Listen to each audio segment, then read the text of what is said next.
İmam Hüseyin əleyhissalam Yezidə beyət etməkdən boyun qaçırır. Deyir, mənim kimisi onun kimisinə beyət etməz. Sonra bir kəlam buyurur. Deyir, inna lillah və inna ileyhi raciun.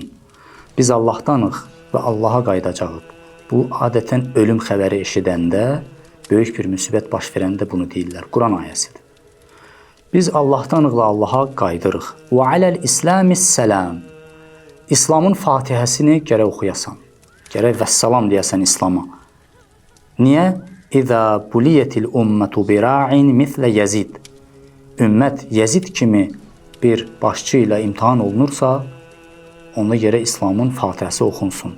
Yəni, iş bu qədər ciddi idi. Yəni, İslamın məhv olması, yox olması mövzu idi. Mövzu bu idi.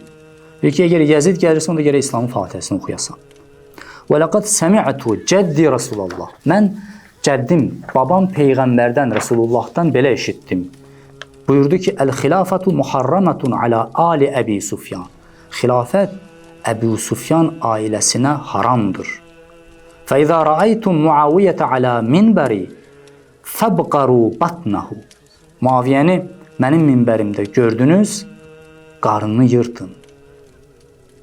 Və qad rəahu əhlül Mədinə aləl minbər. Bəli, Mədinə əhli o Muaviyyə Mədinəyə gələndə Peyğəmbərin minbərinə çıxdı. Peyğəmbərin minbərində Mədinə əhli onu gördü. Amma fələm yəbqaru. Amma Peyğəmbərin göstərişinə əməl etmədi.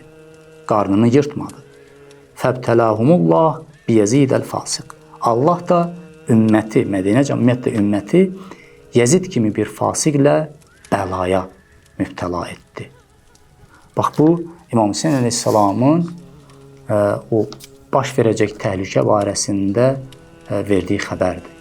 Ki, yəni Yezidin gəlişi İslamın sonu deməkdir. İmam Hüseyin əleyhissalam ona görə öz qiyamı ilə İslamı xilas etdi, nicat verdi İslama. Yoxsa İslam elə Yezid İslamı kimi, Bəni Ümeyyyə İslamı kimi bizə gəlib çatardı.